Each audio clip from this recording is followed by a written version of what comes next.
NSTV news. నేను సౌజన్య. ముందుగా ముఖ్యాంశాలు. స్వయంభూ శ్రీ వరసిద్ధి వినాయక స్వామివారి దేవస్థానం కాణిపాకం శ్రీ స్వామివారి అనుబంధం దేవాలయమైన శ్రీ మణికంఠేశ్వర స్వామివారి ఆలయం నందు దసరా శరన్నవరాత్రి ఉత్సవాలు సందర్భంగా ఈరోజు రెండవ రోజు లక్ష్మీదేవి అలంకారంలో దర్శనమిచ్చిన అమ్మవారికి ప్రత్యేక కుంకుమార్చనలు పూజలు నిర్వహించి తరువాత రాత్రికి గ్రామోత్సవం నిర్వహించడం జరుగుతుంది.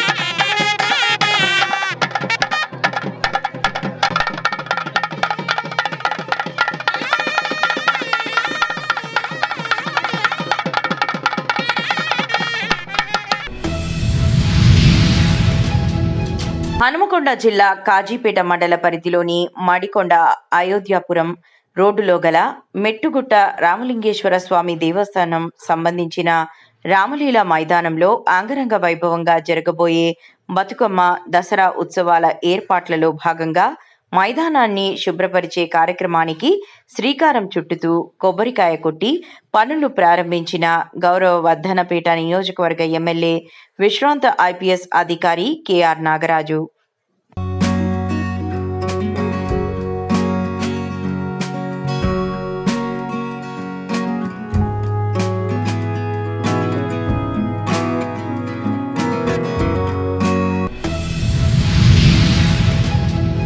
కరీంనగర్ పట్టణంలోని మారుతినగర్ చౌరస్తా వద్ద కాత్యాయని యూత్ 51 తలలతో దుర్గామాత అమ్మవారిని ప్రతిష్ఠించడం జరిగింది. నగరంలోని చాలా ప్రాంతాల నుండి పెద్ద ఎత్తున భక్తులు వచ్చి అమ్మవారిని వీక్షిస్తున్నారు. 9 రోజుల పాటు ఎంతో ఘనంగా అమ్మవారి పూజలు నిర్వహించడం జరుగుతుంది. 21 మంది భవానీ మాలదారులు ఎంతో ఘనంగా నిష్టగా పవిత్రంగా ప్రతిరోజు పూజా కార్యక్రమంలో పాల్గొనడంతో పాటు పూజలు నిర్వహిస్తున్నారు.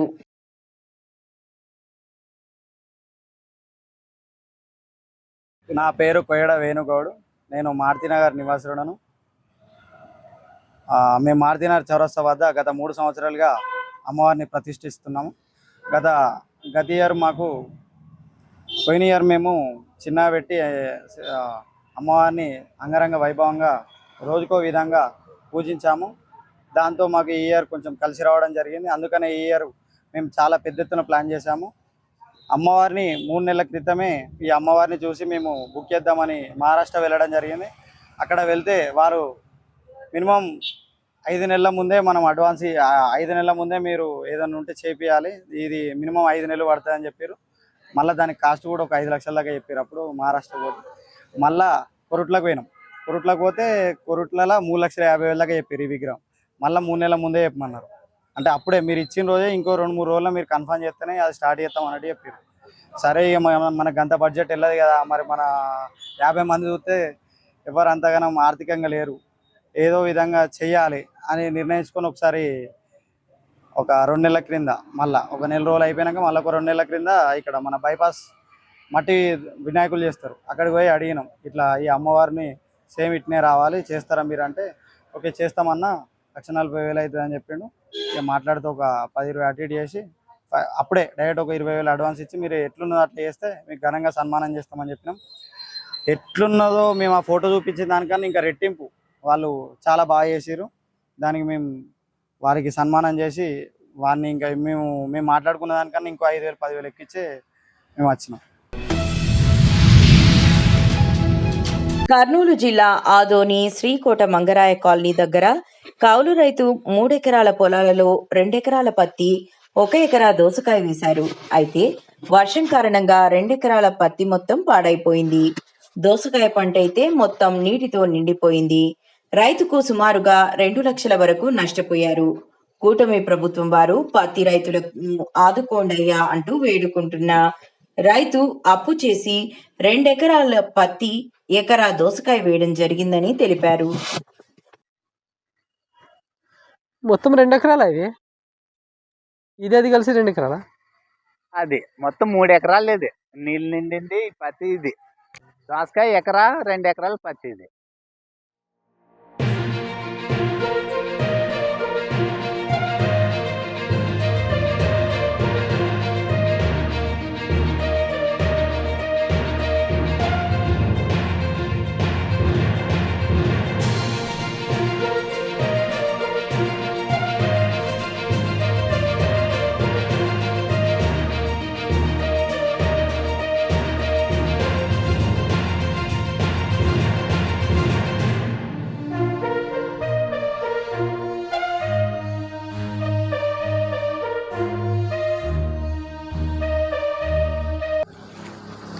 మొత్తం కాయలన్నీ ఏమైనా చెడిపోయినాయా?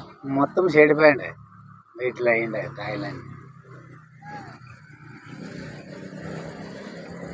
అంటే ఏ పనికి రావు. వేస్ట్ ఇంకా.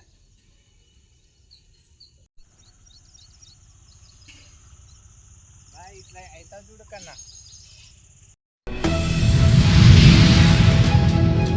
ఆంధ్రప్రదేశ్ బ్రాహ్మణ వెల్ఫేర్ కార్పొరేషన్ చైర్మన్ గా బాధ్యతలు స్వీకరించిన కలపటపు బుచ్చి రాంప్రసాద్ అవకాశం ఇచ్చినటువంటి నారా చంద్రబాబు నాయుడు గారికి, అదేవిధంగా మా యువ నాయకుడు లోకేష్ గారికి, అదేవిధంగా కూటమి ప్రభుత్వానికి మీ ద్వారా నేను కృతజ్ఞతలు తెలియజేస్తున్నాను.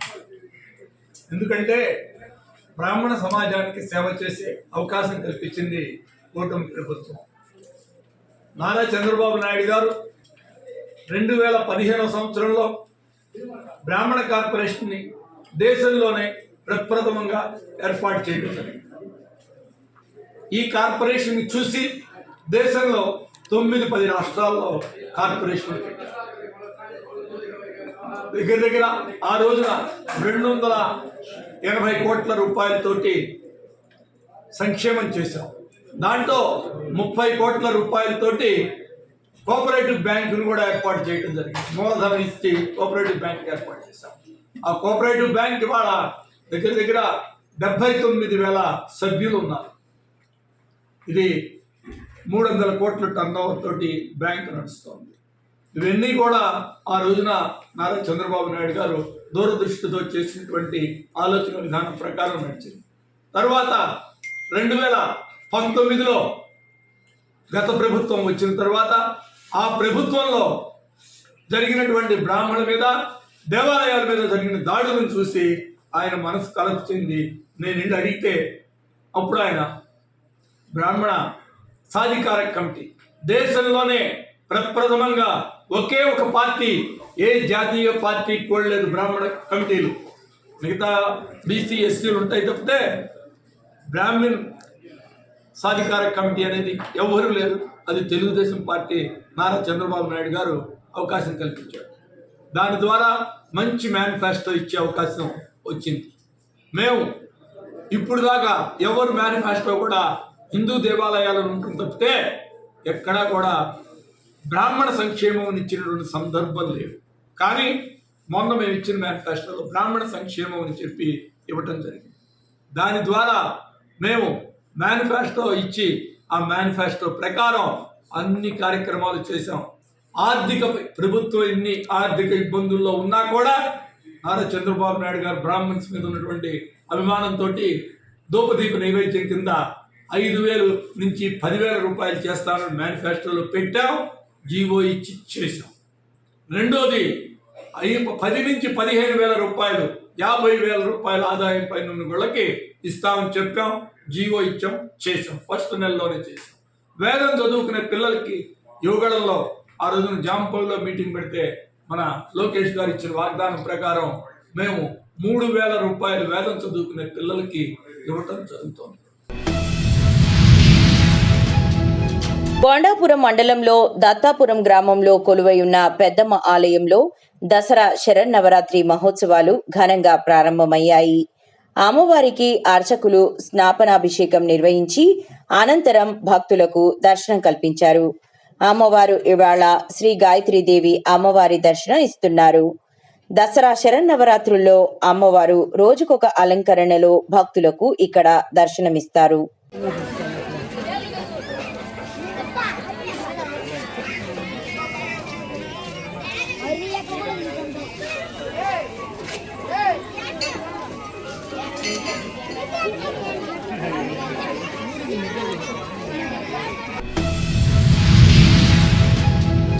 గ్రేటర్ వరంగల్ మున్సిపల్ కార్పొరేషన్ 14వ డివిజన్ పరిధిలోని చిన్న వడ్డేపల్లి చెరువు సమీపంలో బతుకమ్మ దసరా ఉత్సవాల పనులకు కొబ్బరికాయ కొట్టి పనులను ప్రారంభించిన వర్ధన్నపేట నియోజకవర్గ ఎమ్మెల్యే విశ్రాంత ఐపీఎస్ అధికారి కెఆర్ నాగరాజు. అనంతరం లక్ష్మీ గణపతి కాలనీలో ఏర్పాటు చేసిన శ్రీదేవి శరన్నవరాత్రి ఉత్సవాలలో భాగంగా అమ్మవారి విగ్రహానికి ప్రత్యేక పూజలు నిర్వహించగా కమిటీ సభ్యులు శాల్వాతో సత్కరించడం జరిగింది.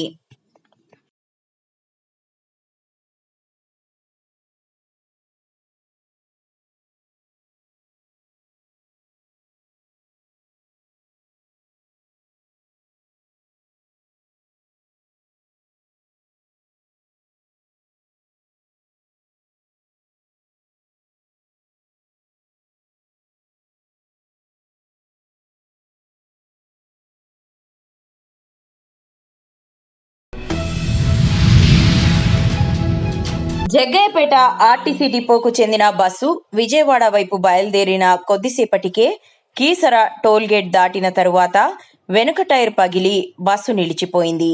ఆ బస్సులో ప్రయాణిస్తున్న ప్రయాణికులు ఇబ్బందులు పడుతుండగా అదే సమయంలో జగ్గయ్యపేట నుండి అసెంబ్లీ సమావేశాలకు బయలుదేరి వెళ్తున్న ఎమ్మెల్యే శ్రీరామ్ రాజగోపాల్ గారు విషయం తెలుసుకున్నారు.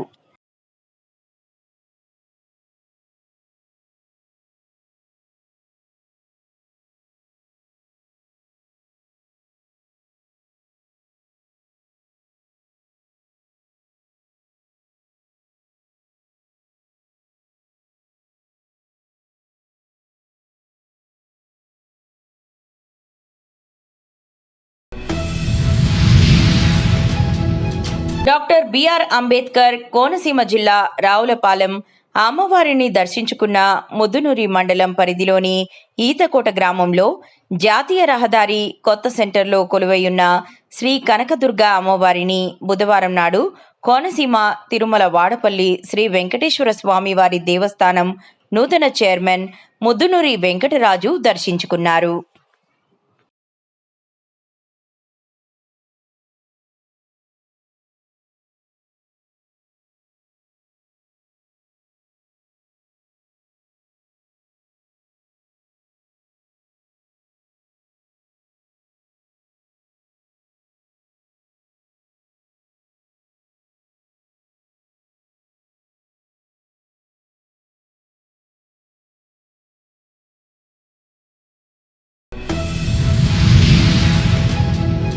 నిజామాబాద్లో ఒక్కసారిగా కురిసిన భారీ వర్షంతో రోడ్డెక్కిన వర్షపు నీరు, డ్రైనేజీ నీరు. దీంతో ఒక్కసారిగా ట్రాఫిక్ కు అంతరాయం. ట్రాఫిక్ పోలీసు వారు ప్రజలకు ఇబ్బంది కలగకుండా ట్రాఫిక్ ను క్లియర్ చేశారు.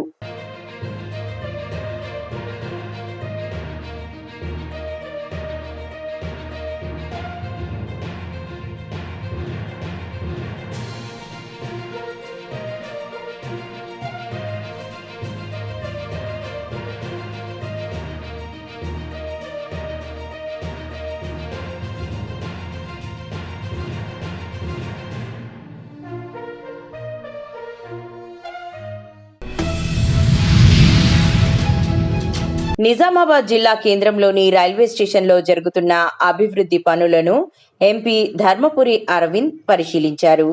అమృత్ భారత్ పథకంలో భాగంగా రైల్వే స్టేషన్లో పనులు చురుగ్గా కొనసాగుతున్నాయి.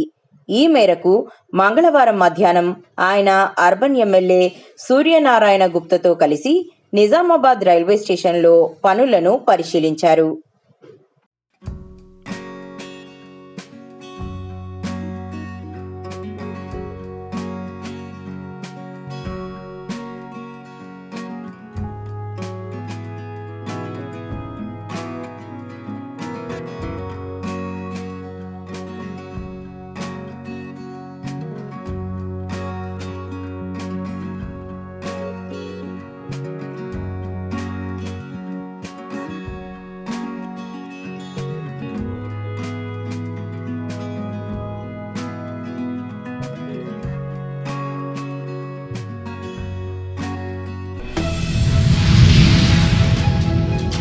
నిర్మల్ జిల్లా బైన్సా పట్టణంలో బట్టిగల్లీలోని జై మాతాది యూత్ ఆధ్వర్యంలో శరన్నవరాత్రి ఉత్సవాలు ఘనంగా 2వ రోజు కొనసాగుతున్నాయి.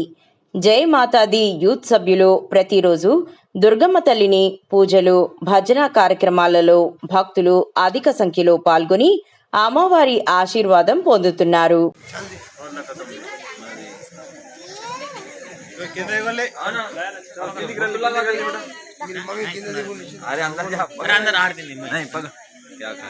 खाया कुछ भी नहीं फिर होगा।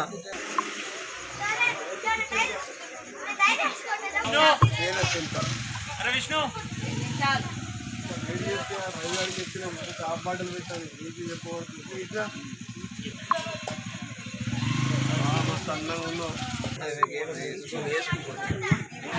हेलो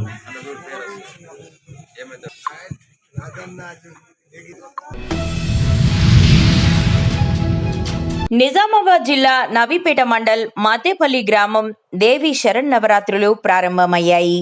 నేడు 2వ రోజు దేవి శరన్నవరాత్రులలో భాగంగా దుర్గాదేవి బ్రహ్మచారిణి రూపంలో భక్తులకు దర్శనమిస్తారు.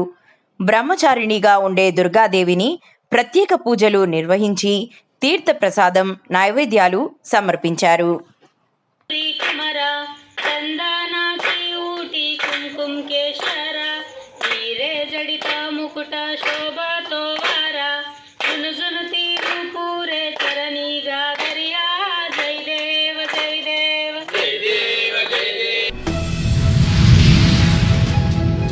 ₹236 కోట్ల ఖర్చుతో మేడారం సమ్మక్క సారళమ్మ గద్దెల ప్రాంగణ నిర్మాణం. మేడారం సమ్మక్క సారళమ్మల గద్దెల ప్రాంగణ మాస్టర్ ప్లాన్ వీడియోను విడుదల చేసిన సీఎం రేవంత్ 100 రోజుల్లోగా నిర్మాణ పనులు పూర్తి చేస్తామని, మహాజాతరలోపు అందుబాటులోకి తెస్తామని తెలిపిన రేవంత్ ఇందుకోసం ₹236 కోట్ల ఖర్చుతో ఒకేసారి 10,000 మంది భక్తులు దర్శించుకునేలా నిర్మాణం చేపట్టనున్న ప్రభుత్వం